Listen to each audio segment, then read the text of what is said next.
Welcome to the Love Story with Lisa channel. Today, we're bringing you a brand new story. The surrounding space shifted. In the blink of an eye, I had left the backstage of the instances. I checked my phone. 16:30, right on time. His final words lingered in my mind. The fact that I could work here as a janitor was already fortunate enough. I shouldn't dwell on unnecessary thoughts. If I truly became a player, I doubted I could survive long enough to complete any wish. Although I now got along well with these NPCs, I knew that relationship was built on one premise: we stood on the same side. Toward players, they would show absolutely no mercy. Maya Wu. Maya Wu faced the departure of life calmly. That is something no one can avoid. The next day, outside the cat instance, I knocked on the door. Shade, the black cat, looked at me. "Did you bring beef?" "I did," I replied. "But nothing in this world is free." Its eyes blinked cautiously. "As expected, there's no such thing as a free lunch." "What do you want?" "I want you to say thank you." It froze. "That's it?" Being a polite cat isn't simple, you know. If I buy you something, you should thank me. If you don't, I won't buy it next time. I handed the beef to it. It looked at me sincerely. "Thank you. And you're always welcome to visit our instance." Snow, the white cat, peeked out from behind it. Snow poked her little head out from the other side. "Meow." I reached out and stroked the white cat's head. She rubbed against my palm, clearly enjoying it. When I tried to pet Shade, the black cat, he sidestepped immediately. "Don't touch me." "All right then." I felt slightly disappointed, but I asked anyway, "Is there anywhere in your instance that needs cleaning?" He shook his head. "No. If there is, I'll have Snow come find you." The white cat nodded and gave a soft meow. She had the ability to travel between instances. Not an ordinary cat at all. It was a pity she couldn't speak. Looking back at the aloof black cat, I asked, "What would you like to eat next time?" His blue-green eyes flashed. "Next time, please bring more dried fish." "Thank you. I want the spicy kind." "She wants the original flavor," he added, tilting his head toward Snow. I smiled. "All right. No problem." I knocked on the door of the Blood Moon instance. A low, eerie voice echoed from inside. "Welcome to Mama Wu's ghostly rules.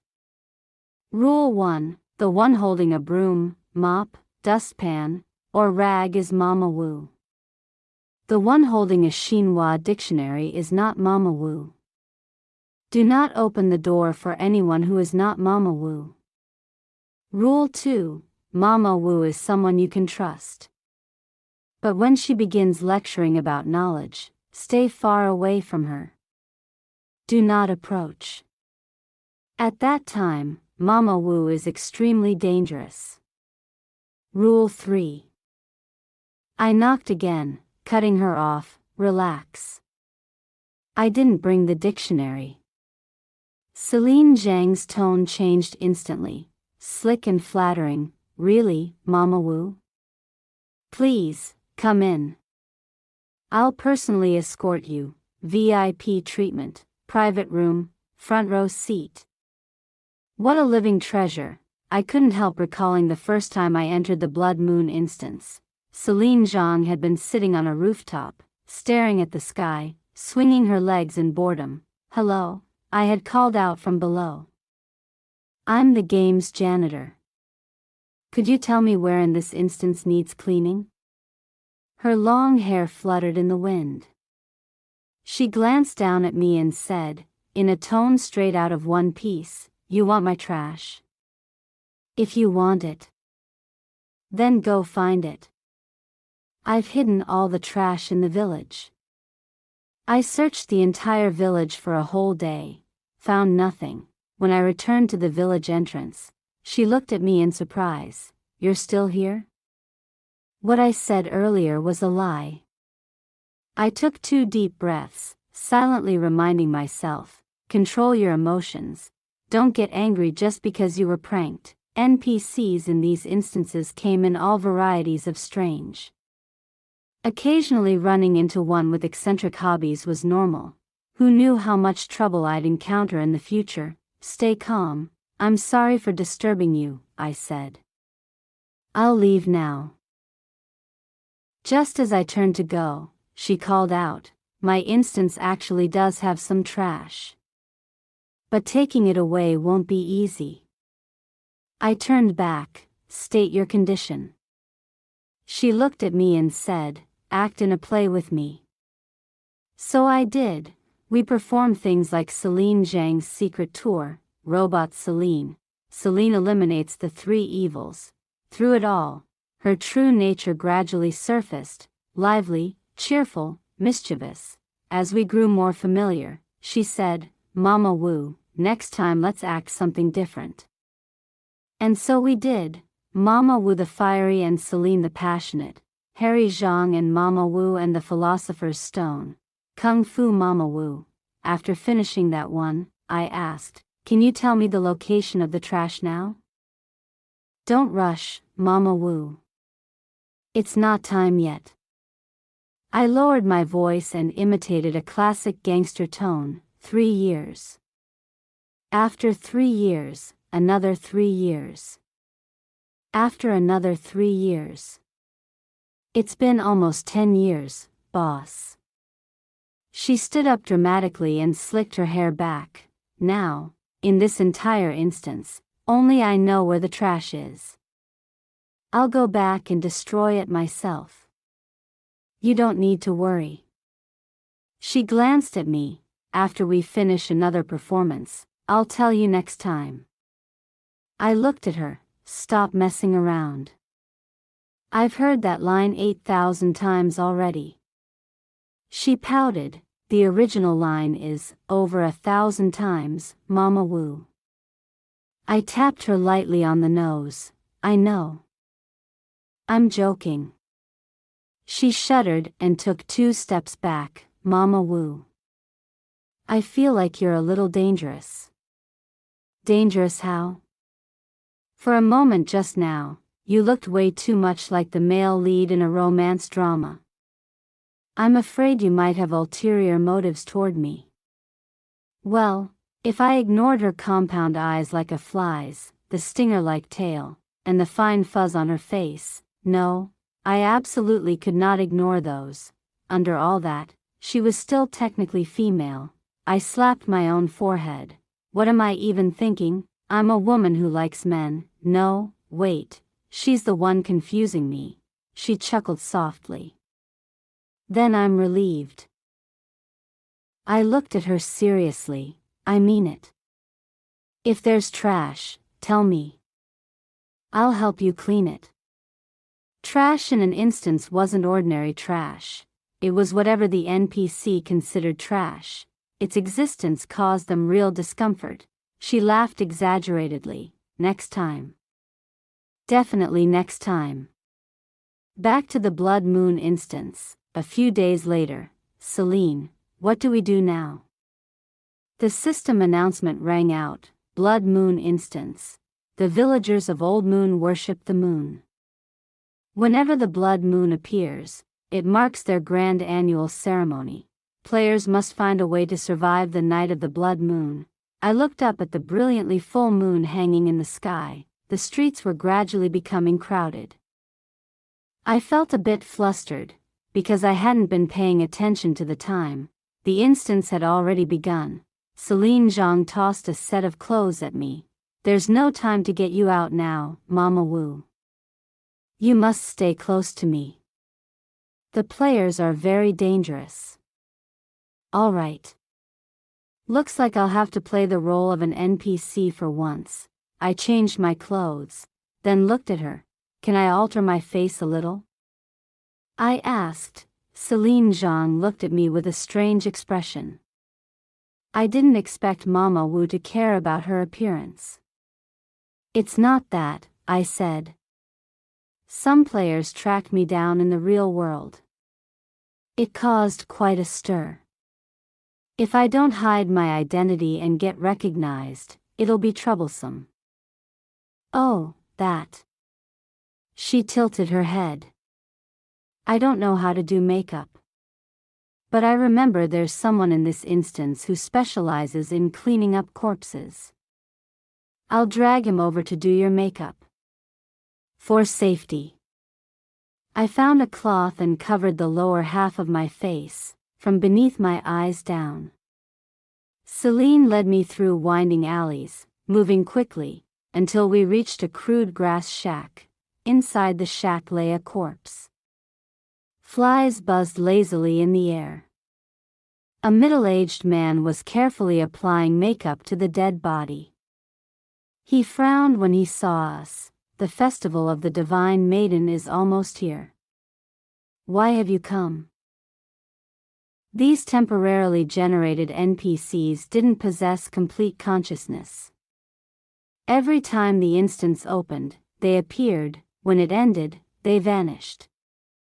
They were the primary force that kept the instance running, Celine said. Help my friend with her makeup. Change her physical features. The middle-aged man looked at me, then at Celine. I don't recall seeing her in the village before. She grew impatient. Why so many questions? If I tell you to do her makeup, just do it. Are you the boss, or am I? If you annoy me, I'll offer you up to the moon deity. The man's eyes lit up, as if he were thinking, there's such a good thing. Celine slapped her forehead and turned to me. I forgot, that's actually a reward for them. She cleared her throat and changed her tone. If you don't do her makeup, I'll revoke your qualification to participate in the festival. Under the man's gloomy gaze, I sat down in a rattan chair. He took out his tools, willow twigs, muddy water, and white lime paste. I looked at Celine. Using these to do makeup. Isn't that a bit too rough? She held me firmly in place. Endure it, Mama Wu. There's nowhere in this instance to find eyebrow pencils or foundation. I thought for a moment.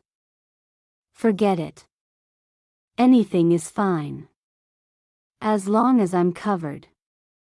As long as no one recognizes me in the real world, I can endure whatever this turns into. Hey, why are you holding a knife? The middle-aged man looked innocent. I was going to trim your eyebrows. Why are you so agitated? Trim my eyebrows.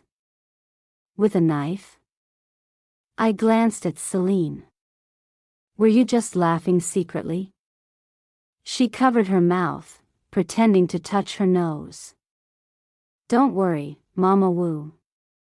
With me here, he absolutely wouldn't dare touch you. When the makeup was finished, Celine handed me a mirror. The moment I looked into it, I nearly didn't recognize myself. I looked no different from someone straight out of the Stone Age. You could have called me a newly excavated artifact from Sanxingui and it wouldn't have been an exaggeration. If I grew a little more body hair and climbed a tree, I could probably pass for a monkey. Celine was practically laughing herself apart. She slapped my shoulder. Mama Wu, does this completely satisfy your request? The corner of my mouth twitched. This wasn't just offensive, it was an insult. With makeup like this, I'd traveled back thousands of years, transformed into a primitive human inside the instance. I would definitely stand out. I decided it would be better to cover my face. I wrapped layers of cloth around it, but soon felt suffocated and had to loosen it again. As we walked, I noticed Celine's expression change.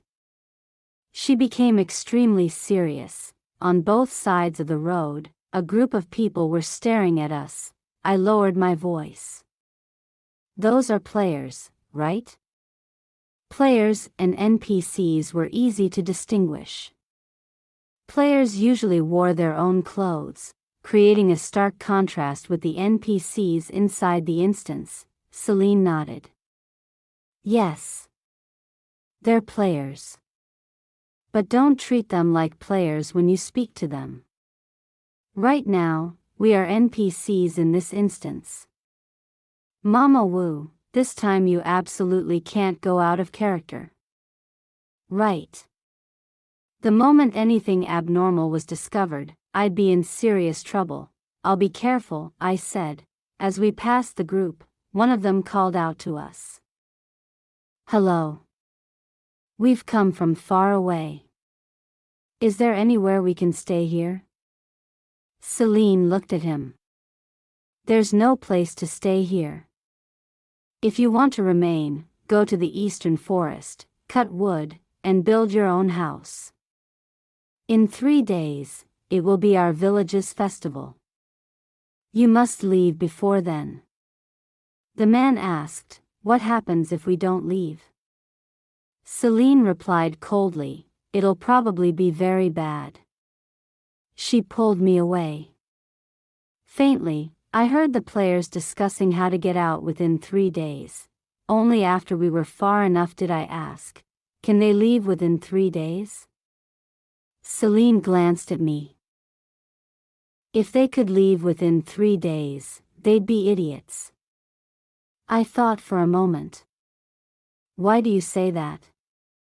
Because the mission of this instance is to find a way to leave the night of the blood moon.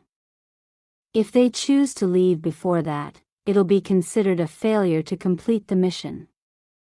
And the result would naturally be, she stuck out her tongue in a playful gesture. I nodded. I see. Good thing I'm not a player. Otherwise I'd definitely die from that word trap. Celine opened the door to the house at the village entrance. This is an A-rank instance. The player's completion rate has to be controlled between 10 and 30%. More or less than that, and there will be punishment. So, Mama Wu, don't blame me for being too harsh on them. I nodded. I understand. The decision is theirs. When they resolve to come here for their own wishes, they must bear responsibility for their own life and death. I won't pity them just because I'm human too. She looked at me in surprise. I thought Mama Wu was the type with boundless compassion, like some saintly heroine. I looked at her helplessly. Why do you see me that way? Celine gazed into my eyes. Because Mama Wu is a good person. I looked back at her. Before this instance started, you weren't saying that. She wrinkled her nose. Whose fault was it for abandoning me to go play in the women's instance, you heartless woman? The reason was simple. I had been busy preparing a wedding for a friend. I disappeared for quite a long time, and forgot to tell her. She scolded me for a full 30 minutes, to the point where I nearly shut down from sheer guilt.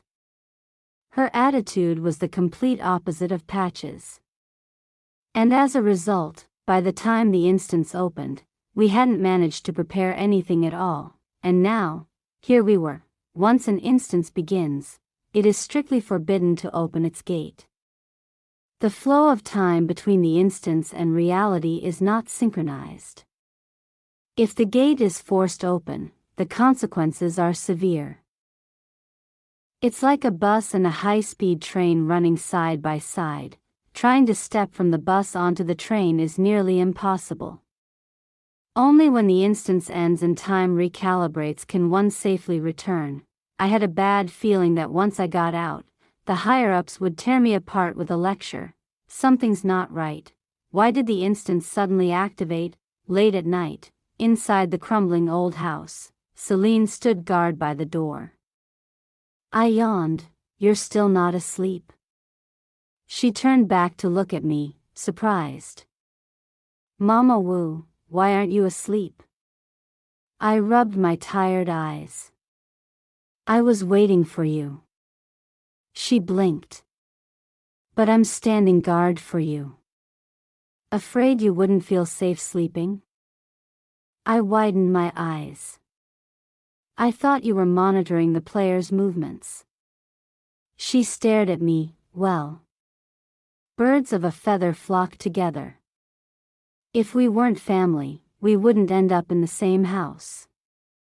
We truly were a match made in heaven. Fine, I said. I won't worry about you anymore. I can't stay awake. But not long after I closed my eyes, I heard soft snoring.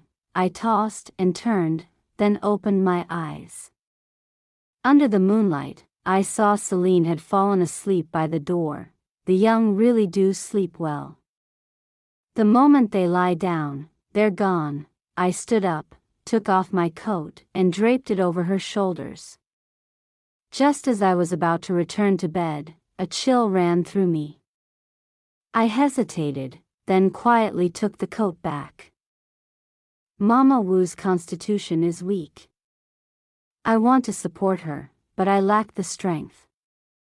Preserving my own life is more important. After thinking it over, I leaned against her instead. That way, at least both of us would be a little warmer. Good morning. Celine's voice rang out brightly. The sun's already shining on your backside, Mama Wu, wake up. Groggy, I muttered, why am I not on the bed? Then I realized, I was on the bed. I patted my head. Did I lose my memory last night? I don't even sleepwalk. How did I end up here? Celine said, Mama Wu, you should lose some weight. You're heavy as death. I had to use quite a bit of strength to drag you onto the bed. I stared at her. Open your mouth. She said, don't make excuses. That group of players has already discovered I'm the divine maiden of the festival. I expect they'll focus on us soon. Mama Wu, you must stay cautious at all times. I nodded. Being a boss really isn't easy. You have to constantly battle wits and courage with the players. Makes sense. If a boss could just kill anyone they disliked on sight, the game wouldn't be playable. As the sun climbed higher, sure enough, several more players appeared in the distance. They pretended to chat casually, but their eyes kept drifting toward us. What do we do next? I asked. Celine smiled. We go out for a stroll. Visit a few places unrelated to the storyline so they can't guess what we're planning. On the plains, she let sheep and horses graze. In the marketplace, she dragged me around shopping. The players tailing us changed constantly. After every stretch of road, a new person would take over. Not like those foolish TV dramas where a single person follows from beginning to end. If we were NPCs generated purely by the system, they would never notice anything abnormal. Celine glanced at the time. It's about time. Let's go to the shrine. Inside the shrine, a round statue sat upon the altar, covered with cloth. She whispered, Mama Wu, don't turn your head. Pretend to bow with me. I bent forward a few times in imitation. Then we left the shrine together, looking toward the players standing at a distance. She said quietly, the rotating disc on the altar, if turned correctly, it opens the first path. That's how they can leave within the first 3 days. But once the night of the blood moon arrives, that path turns into a trap, transforming players into monsters. I turned back to look at her. So this is completely a trap? She nodded. Yes. I shuddered. Can you really guarantee the completion rate stays between 10 and 30%? I had to use quite a bit of strength to drag you onto the bed. I stared at her. Open your mouth. She said, don't make excuses. That group of players has already discovered I'm the divine maiden of the festival. I expect they'll focus on us soon. Mama Wu, you must stay cautious at all times. I nodded. Being a boss really isn't easy. You have to constantly battle wits and courage with the players. Makes sense. If a boss could just kill anyone they disliked on sight, the game wouldn't be playable. As the sun climbed higher, sure enough, several more players appeared in the distance. They pretended to chat casually, but their eyes kept drifting toward us. What do we do next? I asked. Celine smiled. We go out for a stroll. Visit a few places unrelated to the storyline so they can't guess what we're planning. On the plains, she let sheep and horses graze. In the marketplace, she dragged me around shopping. The players tailing us changed constantly. After every stretch of road, a new person would take over. Not like those foolish TV dramas where a single person follows from beginning to end. If we were NPCs generated purely by the system, they would never notice anything abnormal. Celine glanced at the time. It's about time. Let's go to the shrine. Inside the shrine, a round statue sat upon the altar, covered with cloth. She whispered, Mama Wu, don't turn your head. Pretend to bow with me. I bent forward a few times in imitation. Then we left the shrine together, looking toward the players standing at a distance. She said quietly, the rotating disc on the altar, if turned correctly, it opens the first path. That's how they can leave within the first 3 days. But once the night of the blood moon arrives, that path turns into a trap, transforming players into monsters. I turned back to look at her. So this is completely a trap? She nodded. Yes. I shuddered.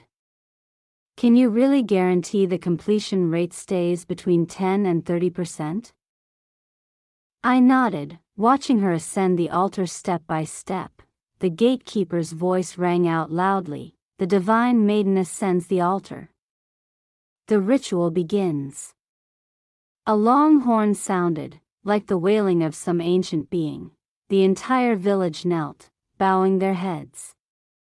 Following Celine's earlier instructions, I knelt as well, but when I rose, the scenery around me had changed. The sensation was strangely familiar. It felt like leaving work and entering the backstage office of the overseer. I looked up, only unfamiliar faces surrounded me. Players. The woman with the nose ring, Raven Pierce, frowned. What boss? Is that kind of setting even installed in this game?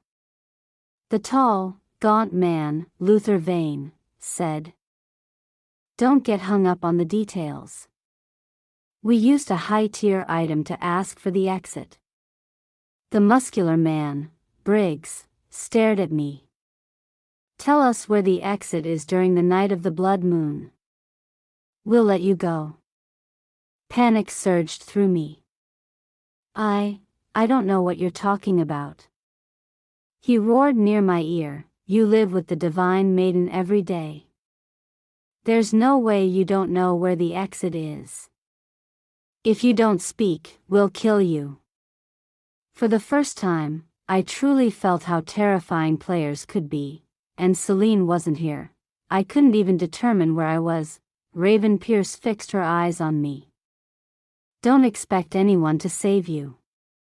Speak. It's better for all of us. The words slipped from my mouth before I could stop them. The exit is at the shrine. Do you think I'm stupid? Briggs shouted. I'm asking about the exit during the night of the blood moon. Luther Vane stepped closer and took out a roll of tools.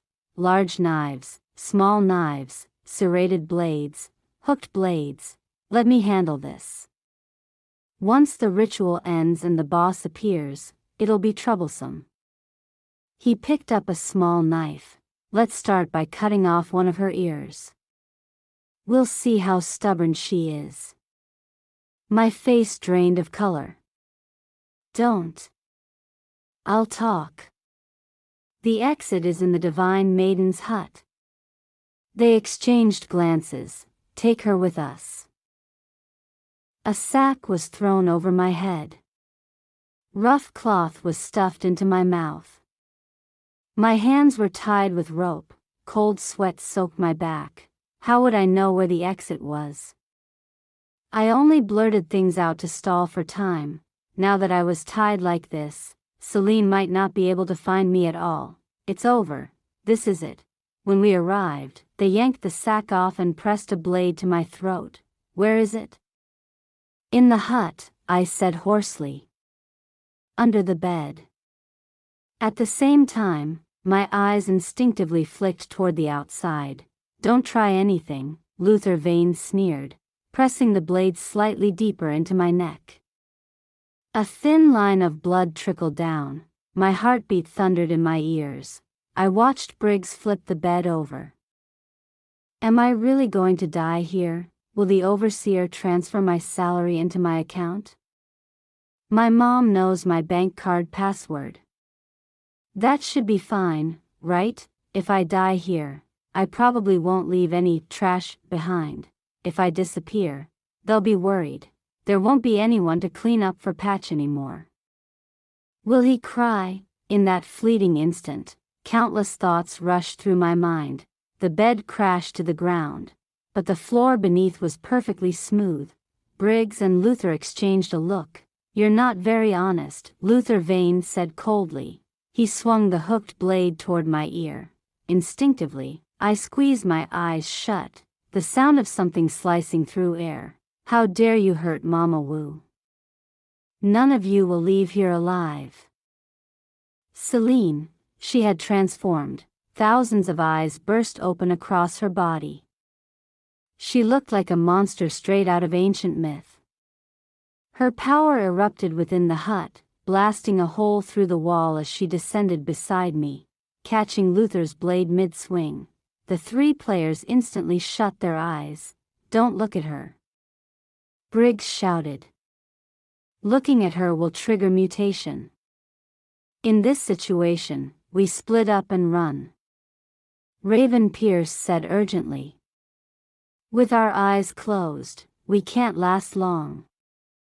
Agreed, Luther Vane answered. Almost instantly, the three of them bolted out of the hut.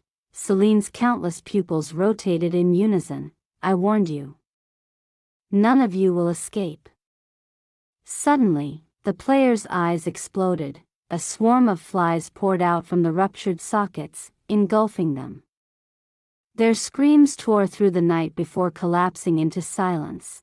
The eyes covering Celine's body slowly disappeared. She rushed to my side, her voice trembling. Mama Wu. Are you all right? I was still shaking. I'm fine. Thank heavens. She let out a long, trembling breath. It's a good thing. A few days ago I set up an alert inside the tent. Thank goodness. All of a sudden, she threw her arms around me and burst into tears. Mama Wu. Just now you suddenly disappeared. I was terrified. I was so scared I thought I would die. I stroked her hair gently, not sure whether I was comforting her, or myself. It's all right now. It's all right. Everything's fine now. Thank you, Celine Zhang. We held each other for a long time. Celine Zhang finally pulled back and said softly, Mama Wu, wait for me a moment. She rose into the air and vanished. She was gone for a long, long time. When she returned, the instance suddenly ended. The blood moon faded from the sky. The NPCs temporarily disappeared. The players vanished as well. Had she killed every single player? She looked at me and said calmly, "Mama Wu, everything is over. Hurry and leave." I was still in a daze when I stepped out the door. The overseer's voice sounded behind me. Celine Zhang revealed the path to survival to all the players. The completion rate of the instance exceeded the maximum permitted threshold. She will now be punished. I froze. Overseer, please don't punish her. If someone must be punished, punish me instead. This is all my fault. He shook his head. Many rules are not mine to change at will. And this is not your fault either. Something interfered and caused the instance to open abnormally. I suspect it was the former master. After I severely injured him, he vanished without a trace. He may still be hiding inside one of the instances. Preview of what comes next. The overseer told me that every instance I am able to see has already been filtered by him. Safe instances, relatively speaking. But among the countless worlds that exist, there are still places beyond even his control. He took out 10 keys. If the former master still exists, he can only be within these 10 instances. Then he produced another ring of keys.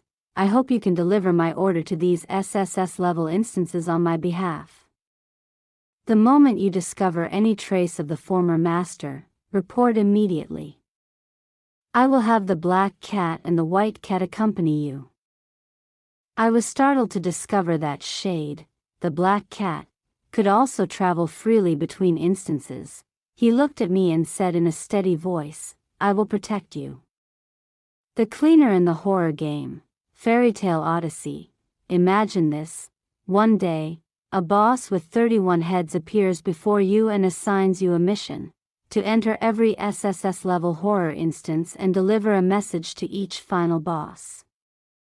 He offers you 100,000 in subsidy for every instance you enter, and assigns 2 cats as your personal bodyguards. Then he tells you, this mission is extremely dangerous. One careless step, and you will never return. What would you do, as the only cleaner in the horror game?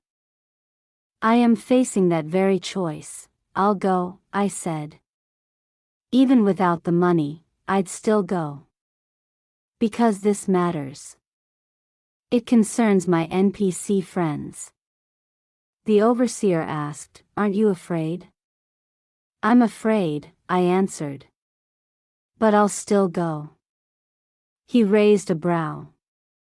"If you insist on going, then recite a verse for me." And now, with the introduction complete, please listen to the story. SSS level instance. The fairy tale realm. Among countless princes and princesses, I successfully located the final boss of the instance. My name is Maya Wu. I am the only cleaner in the horror game. When the Blood Moon instance opened without warning, I nearly died inside it. The final boss of that instance, Celine Zhang, revealed the path of survival to all players so that I could leave safely. Because of that, the instance's completion rate exceeded the allowed limit, and she is now being punished. The sudden activation of that instance was most likely caused by the former overseer. After being gravely injured by the current overseer, he disappeared. It is possible that he is still hiding somewhere within certain instances. I once heard veteran NPCs whisper that the former overseer was cruel beyond measure. He treated them like slaves and frequently opened instances at an excessive rate. If he returns, the lives of the NPCs will become unbearable, and the mortality rate of players will rise dramatically. I looked at the overseer and asked, "Is there anything I can do regarding the former overseer? I want to help." He blinked slowly. Go home and rest first. I will think it over and tell you. I hesitated, then asked again, may I see Celine Zhang? What exactly is the punishment for exceeding the limit? If I don't see her, I won't be at ease. He shook his head. She urged you to leave because she did not want you to see her current state. The punishment is extremely horrifying. Before I could press further, he clapped his hands, space twisted, the world shifted. And I returned to reality. A voice echoed in my ear, no need to come tomorrow. Take some time to rest. The moment I exited the instance, my phone lit up. Out of habit, I answered several calls first, then replied to messages on WeChat one by one. Finally, I opened a new notification. It was from the bank. Your savings account ending in 253 has received 30,000 renminbi at 1526 on March 18th. Message: buy yourself something nice. The Overseer. 2 days later, the overseer came to see me again. I've thought it over, he said. There is indeed something I need you to do. I set down my broom. Overseer, I said quietly, go ahead. He looked at me. After being gravely injured by me, the former overseer is highly likely hiding within one of the 10 supreme instances.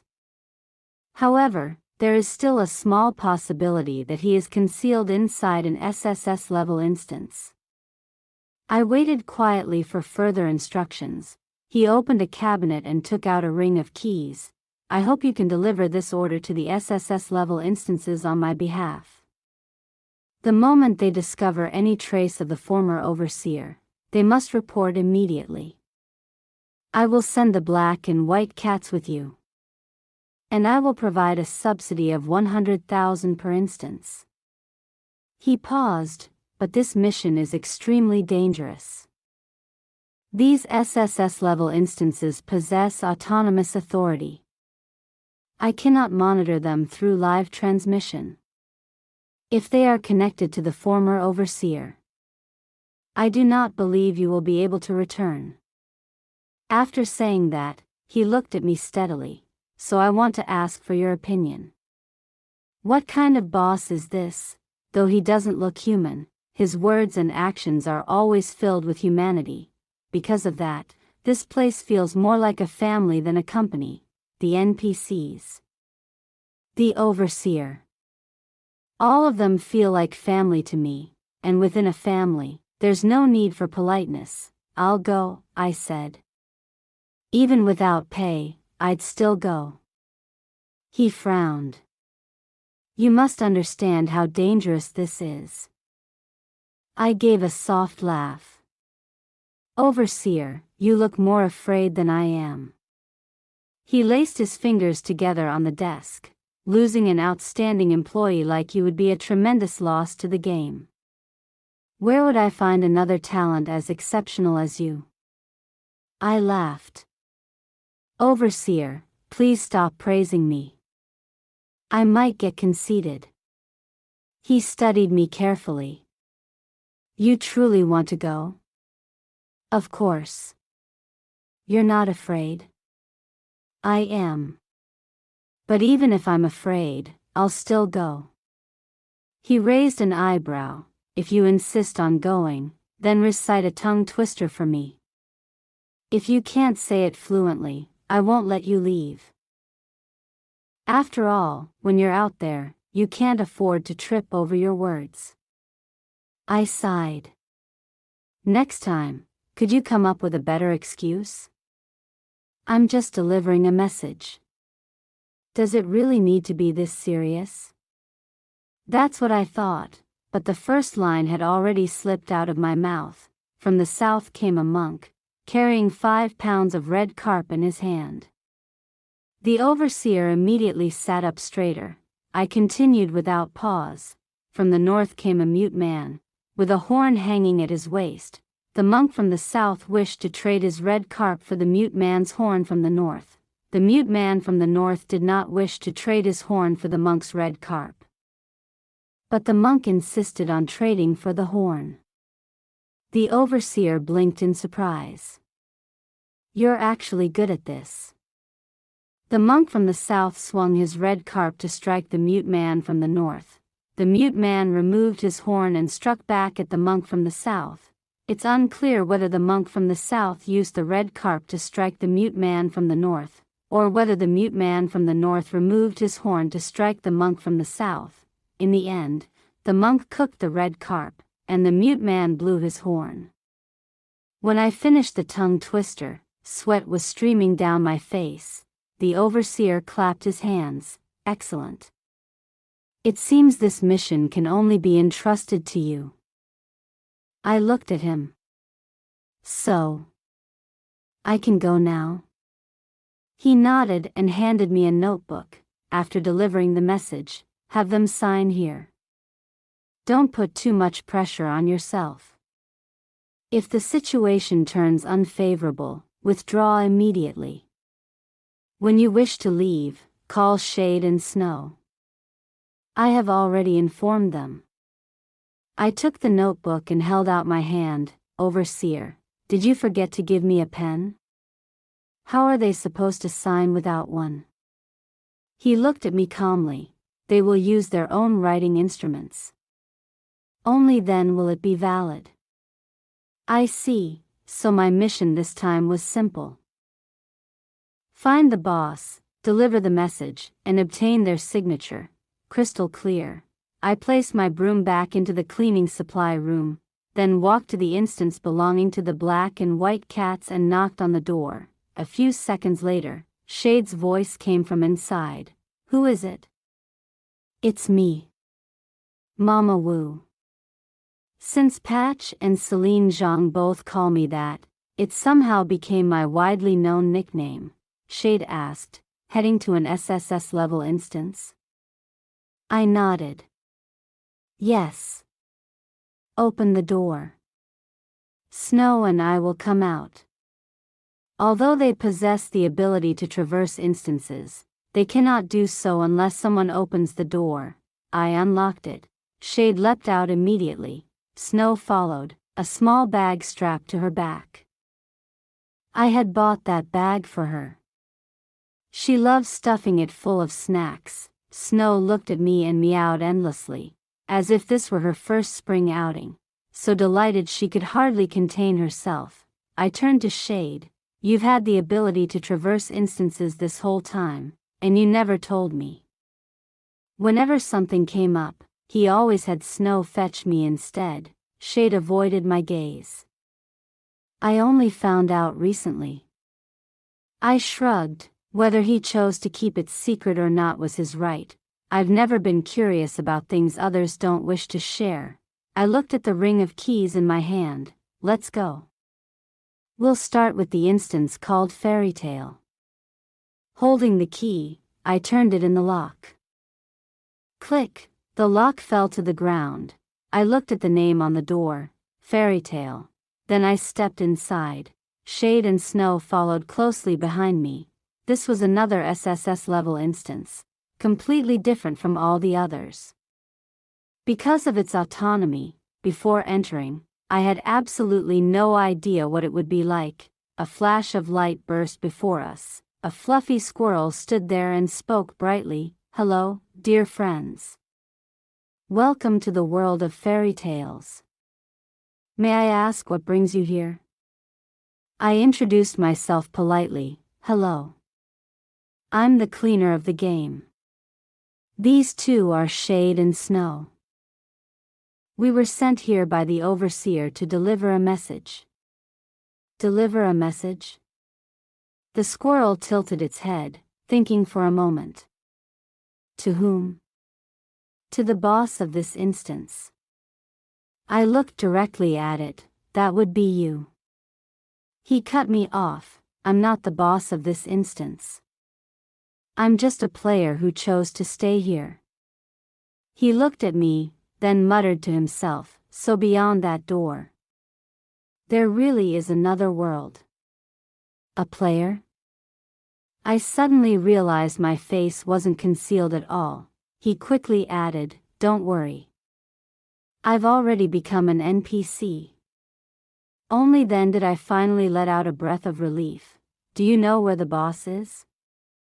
I asked. He fell silent for a long moment. "This world is too vast. I only saw the boss once, when I first became an NPC. But it enjoys playing important roles in front of players. You could try looking for it. It might be Cinderella, bullied and covered in soot. Or it could be a vicious dragon." The squirrel pointed east.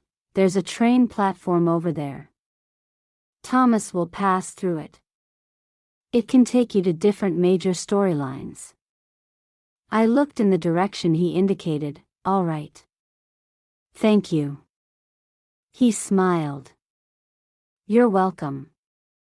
But with your current size, it won't be convenient to board the train. You'll need a shrinking potion. Beyond that rocky mountain lives King Slot Hen. You can try there." I thought to myself, this fairy tale instance is incredibly chaotic. Who knows, maybe it even has Big Brother Black Cat and the 7 Calabash brothers mixed in. The squirrel added, "But don't take the wrong path.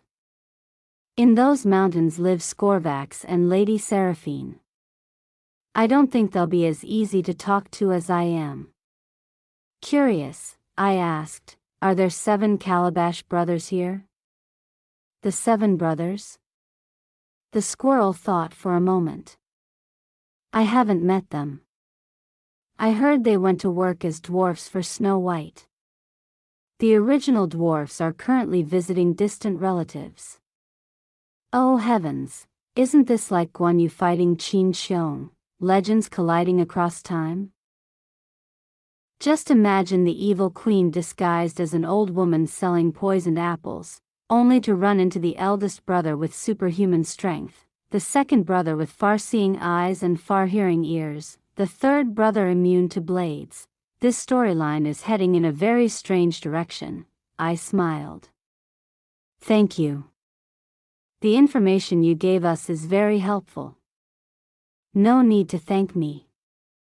I didn't help much." He hesitated. "May I ask you something?" "Go ahead." He pointed toward the entrance we had come through. "I want to ask. How do you leave this place?" Shade spoke calmly. "An NPC cannot leave the instance it belongs to." The squirrel looked at us. "Then what about you?" I explained. "Entering and exiting instances is a rare skill. The 3 of us just happen to have it." He nodded slowly. "I see. I thought there was some special key." He brightened suddenly. "If that's the case, I'll go with you to King Slothen's place. I want to ride the train too." I looked at him. "Then we'll trouble you to lead the way." "No problem." He took the lead toward the east. After crossing the Rocky Mountain, we arrived at King Slothen's residence. I have to say, King Slot Hen was even lazier than I had imagined. Trash was piled high outside his house. Seeing that scene, my cleaning instincts nearly erupted on the spot. The squirrel knocked on the door. "King Slot Hen." "It's me, Hazel. I've come to buy shrinking potions." A voice drifted from inside. "Push the door open. It's not locked." The moment we stepped inside, we saw King Slot Hen sprawled across a sofa, looking as though he had just woken up. He glanced at us lazily, then suddenly sprang upright. "Why did you bring players here?"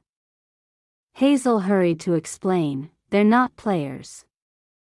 They're NPCs from another instance." "Another instance?" King Slot Hen looked astonished. "That's new." He waved a hand dismissively. "Whatever. I don't care about that. You're here to buy shrinking potions? Do you have fairy tale currency? I blinked. What is fairy tale currency? King Slothen shot Hazel a look that clearly said, "See?" Hazel flicked his tail awkwardly. I forgot about that. He explained to us, fairy tale currency is the universal currency of this instance, like money in the real world. Shade asked, why would an instance have money? Hazel replied, there are many NPCs in the fairy tale world. Most were once players who transformed. For convenience in daily life, currency became necessary. So the major kingdoms united to issue fairy tale currency. King Slothen reclined on the sofa again, one leg crossed over the other. He grabbed a bottle of water, took 2 gulps, and let the water run down his neck before wiping his mouth with his sleeve. No fairy tale currency, then no potion. I looked at him calmly. I can clean your house for you. I'm a professional cleaner. He froze for 2 seconds, then slowly sank back into the sofa. I'm King Slothen. If you make my house spotless, how am I supposed to remain an NPC? He thought for a moment. Fine. I'll lend you the shrinking potions. When you get money, pay me back. Thank you very much. He waved his hand and whistled. A swarm of mice scurried out from the corners of the room. When they saw Shade and Snow, they were clearly a little frightened. Bring 4 bottles of shrinking potion, King Slothen ordered. The mice hurriedly dragged out 4 bottles from their hole. King Slothen took Hazel's payment, then handed 3 bottles to me. Each bottle contains 10 pills. Take 1 before boarding the train. After each station, take another. I looked at him sincerely. Thank you. I'll bring the money back to you. He escorted us to the door. Don't worry too much. People spend their lives chasing money. If they're still thinking about money after they die, that's just exhausting. If you earn it, bring it back. If you don't, forget it. I can take the loss. Hearing that, Hazel immediately turned around. Then can you return my money? King Slothen shot him a sideways glance. Get lost. Next time you come, I'll charge you 20% extra. Hazel's face instantly crumpled. Don't. Why are you being so double-standard? King Slothen replied lazily, because I like it, then turned and shuffled back into his cluttered house. The squirrel and I looked at each other and shook our heads. That's just the kind of person he is. Don't be fooled by how lazy he looks. Thanks to selling shrinking potions, he's one of the wealthiest beings in this entire instance. The squirrel glanced at me. I was going to help you repay the money. But I spent everything while traveling. I understand, I said. He had no obligation to help us pay it back. He didn't even need to explain. He was a good squirrel. He took the lead. Let's head to the station. The train is very fast. It can circle the entire fairy tale world in about half an hour. I nodded. All right. Just as we were about to leave, I suddenly noticed Little White holding a trembling gray mouse in her mouth. Little White. Don't pick things up randomly. Put it back right now. Little White blinked and looked at Little Black. Little Black said helplessly, listen to Mom Woo. Let it go. Only then did she release the gray mouse back into the house. Moments later, I saw her holding a torn stuffed toy she'd found somewhere. I pressed a hand to my forehead. Little White. Put that back too. No more carrying random things. After several minutes of this back and forth, We finally continued on our way, only to run into the scorpion spirit, who was licking a lollipop by the roadside. The moment he saw me, he stammered, "PP players." Before we could explain, a hoarse female voice rang out, "Players have arrived. What are you making such a fuss about? Useless." A gigantic flower python burst through the mountain and appeared before us in an instant. The patterns on her body resembled twisted human faces. Bright. Gorgeous. Terrifying. I hurriedly said, "Please don't misunderstand. We're not players." The scorpion spirit clacked his pincers. "With such strange outfits, you still dare say you're not players? Madam, attack." The flower python glanced at him, then took 2 steps back and shook her head. "I don't know when you'll grow a little braver." Clouds drifted lazily overhead, then she suddenly lunged. Up close, she was enormous, so large that 3 or 4 people together wouldn't be enough for a single bite. But as the saying goes, a cat's reflexes are 7 times faster than a snake's. Little Black leapt. From my perspective, it looked like he did absolutely nothing, almost as if he were about to run away. The flower python still had her blood basin mouth wide open, diving down from above like a dolphin breaking the surface. In a panic, I grabbed Little White and the squirrel and threw them aside. Unfortunately, my arm strength was limited. I couldn't throw them very far. I shut my eyes, ready to be swallowed whole.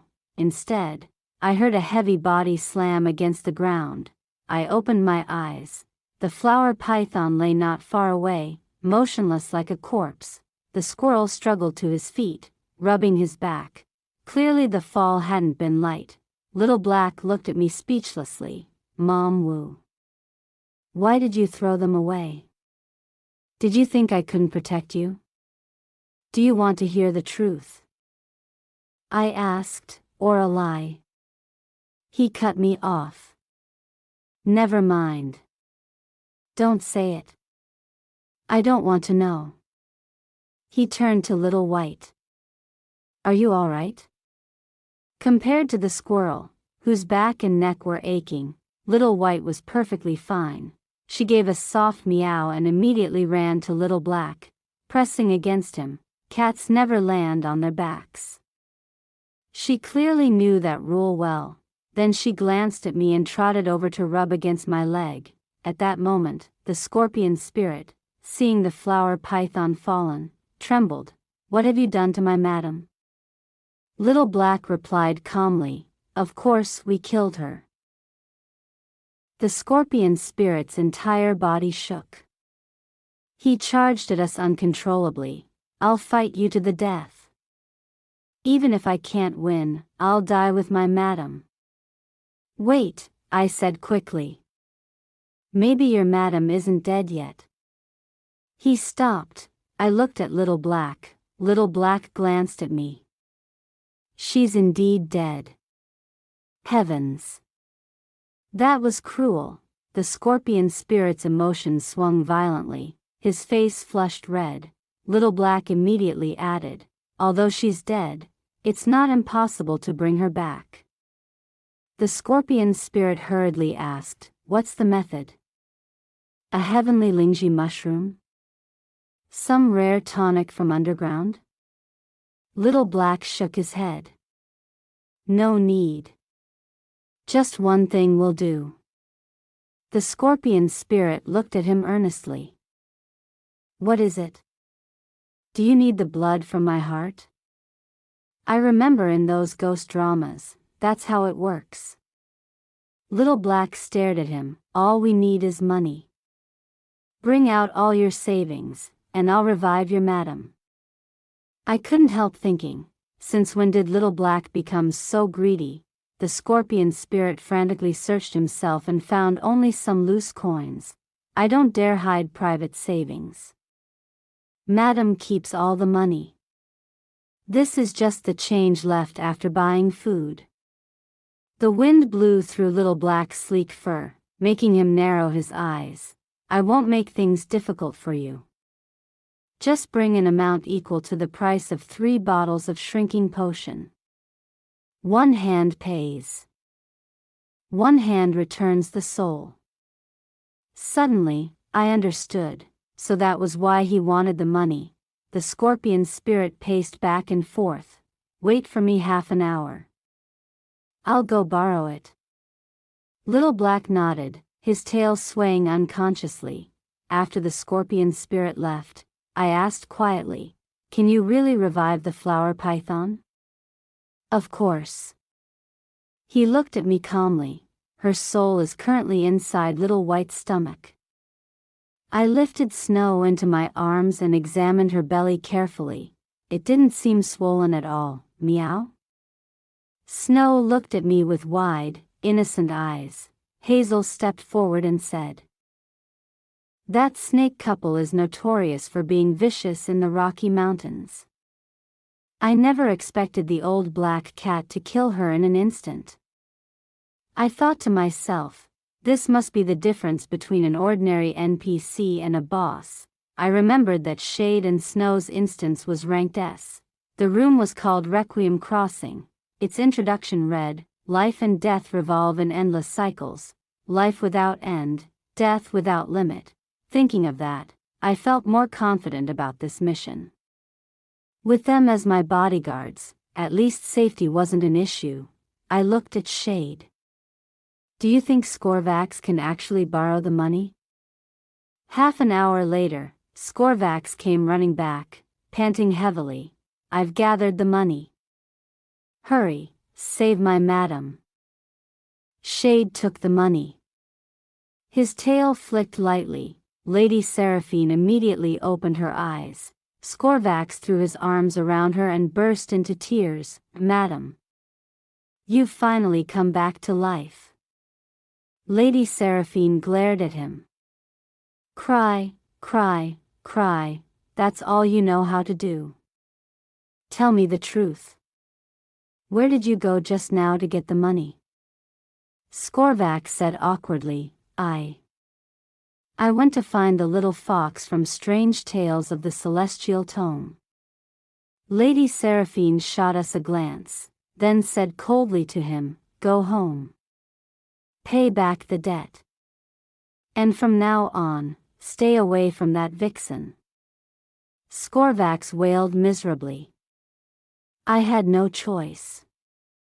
As they walked away, faster and faster, I faintly heard Lady Seraphine whisper, "They're too strong.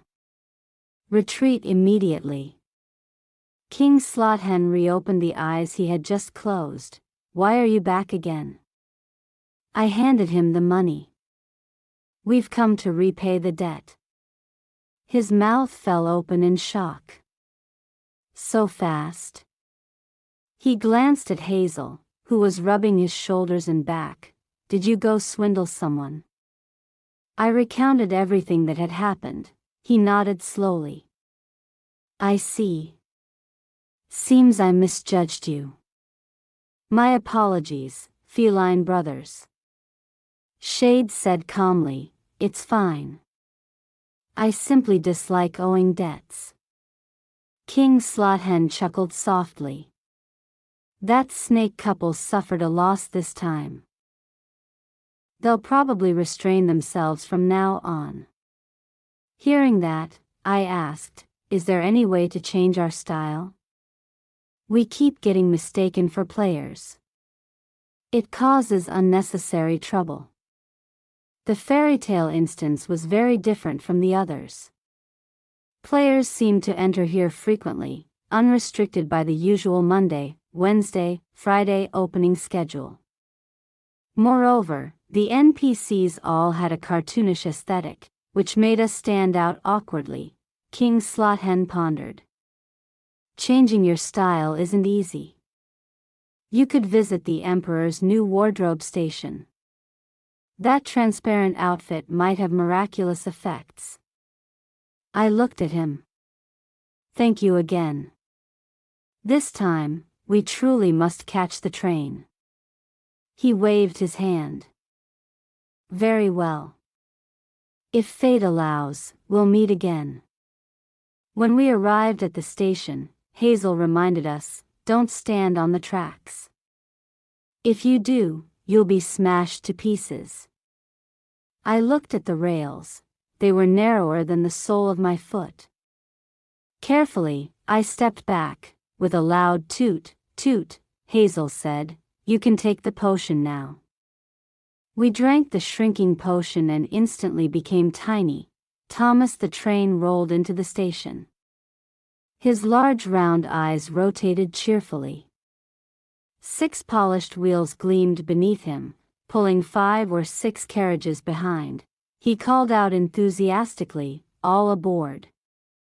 Hazel walked in first. Now he was the same size as me. The 2 cats were also my size. Snow stared at me curiously. We squeezed into the carriage.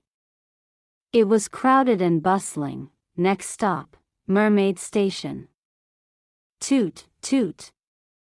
Mermaid Station has arrived. I was still searching for a seat.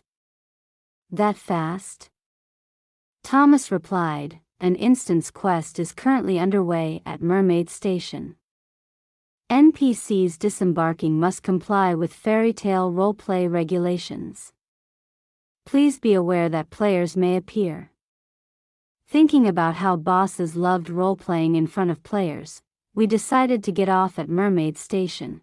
Hazel waved goodbye. I still have several stops to go. I can't accompany you further. I nodded.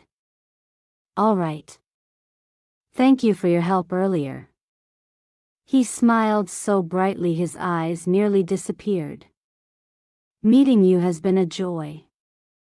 I hope we meet again someday. I smiled too. As long as you don't blame me for throwing you earlier. Hazel laughed. How could I? You did it to save me. Technically, I owe you a life. I was about to say more when the whistle blew again. Toot, toot, Hazel shook his head. Thomas is urging us. I won't say more. I hope you find the boss soon. I nodded. Thank you for your blessing. Goodbye. He waved, the carriage doors closed, Thomas's wheels spun, and he vanished faster than lightning. In life, there are many people, you only watch them leave. And never see them return. Shade walked over to me. Mama Wu, don't get sentimental. See those size, 46 feet over there? I nodded. I see them. Then why aren't you running? They're about to step down. The shrinking potion from King Slot Hen had no antidote. We could only wait for it to wear off. The calm I had just regained shattered again. I bolted. Shade. Why don't you just flip them over? He replied, I could, if you're not afraid of dying. With the size difference, there's an 80% chance they'll crush you first. Fine. Lying still was not an option. The only choice was to avoid them. I swerved left and right, narrowly dodging the stomping feet. It was perilous beyond measure. A surprised voice rang out above us. These NPCs are pretty nimble. Another voice responded, I told you not to step on them, but you insisted. If you don't crush them dead, won't that just cause more trouble for us? Well, since we've already started, hurry up. Don't let them return to their original size. Then both of them joined the stomping frenzy, for enormous feet rose and fell repeatedly. Dust billowed into the air, and I could only keep dodging desperately. Sweat soaked through my clothes. Suddenly, an idea struck me. I shouted at the top of my lungs, stop stomping. I'm a player too. Perhaps the shout worked. One of the players bent down and examined me carefully. 0. This really does seem to be a player. The man called Zero crouched down as well. Good thing. We almost ended up carrying debt. The so-called carrying debt he mentioned came from the player management rules of the horror game, page whatever, Article 42. Players are prohibited from actively killing other players, including but not limited to the use of weapons, items, skills, pets, poison, or physical assault. Violators will have 1 instance point deducted and be demoted by 2 tiers within the current instance level. Instance points were the most important asset a player possessed. Nothing else could compare. They were ranked SSS, SS, S, A, B, C, corresponding to instance difficulty levels. Killing another player inside an SSS instance was a price no one could afford to pay. Zero said, Derek 9, look at the trouble you almost caused. Derek 9 replied, but we didn't stomp her to death, did we? Who told this sister not to state her identity sooner?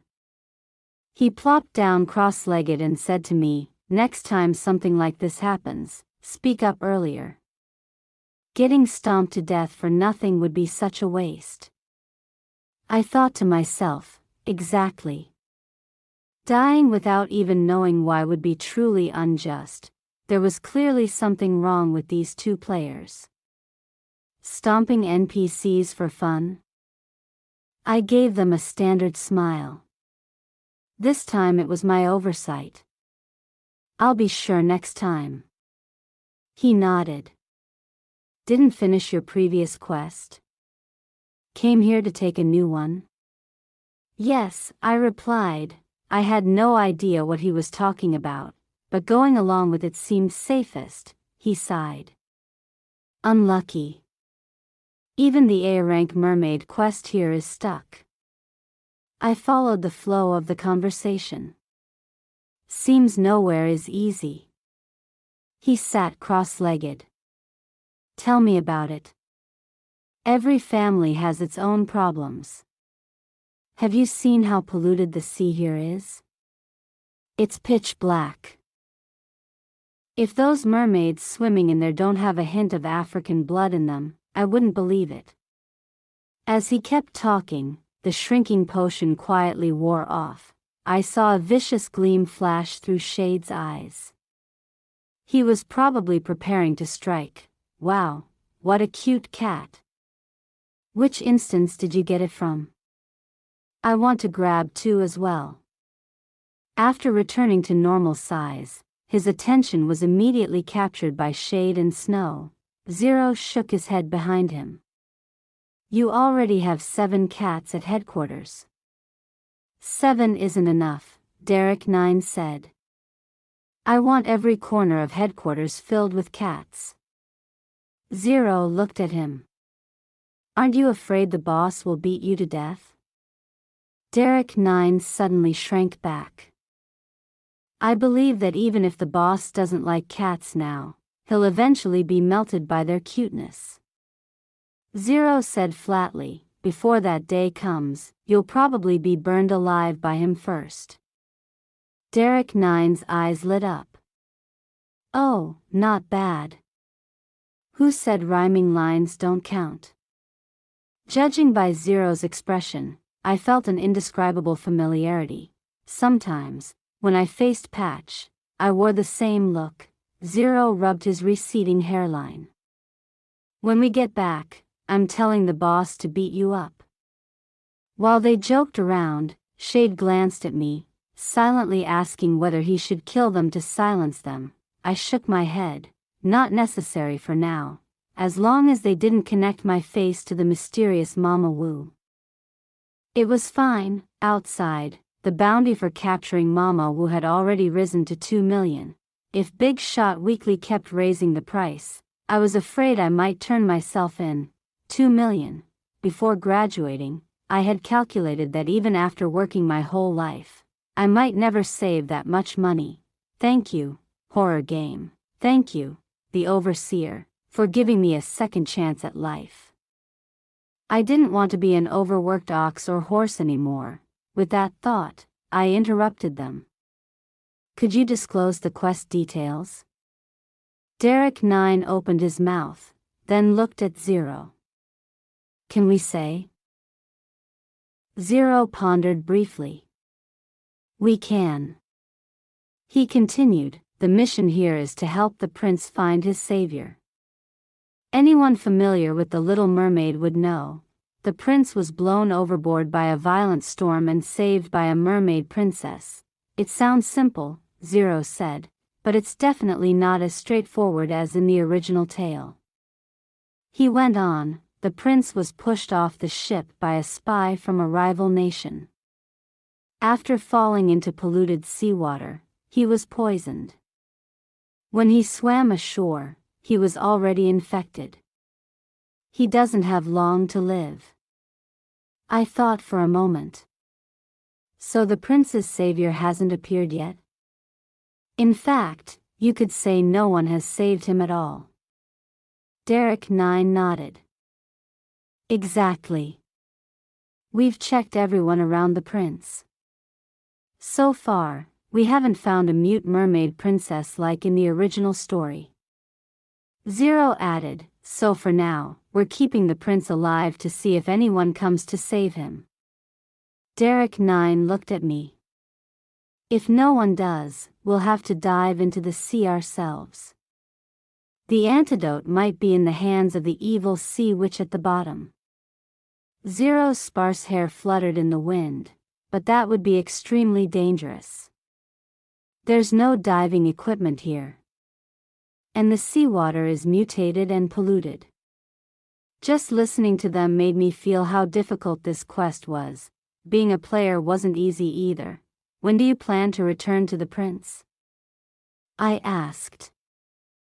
Zero looked up at the sky. We've arranged to meet the other players this afternoon.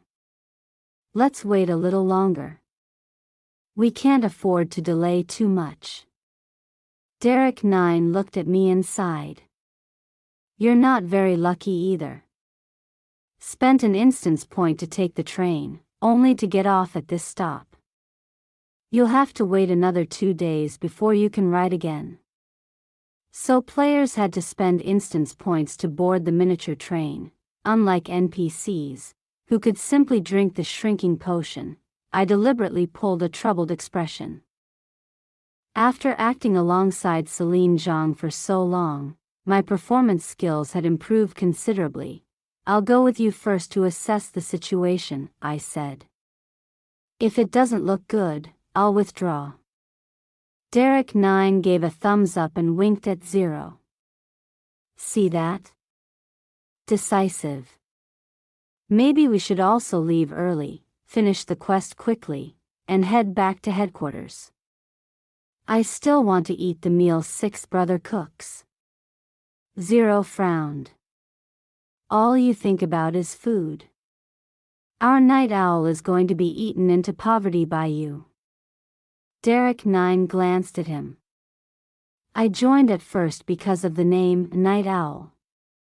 Who knew it wasn't about late-night snacks, just Night Owl? If Sixth Brother didn't cook so well, I'd have quit long ago. Then he crouched down in front of Shade. Can I pet him? I stopped him. Don't. He sheds.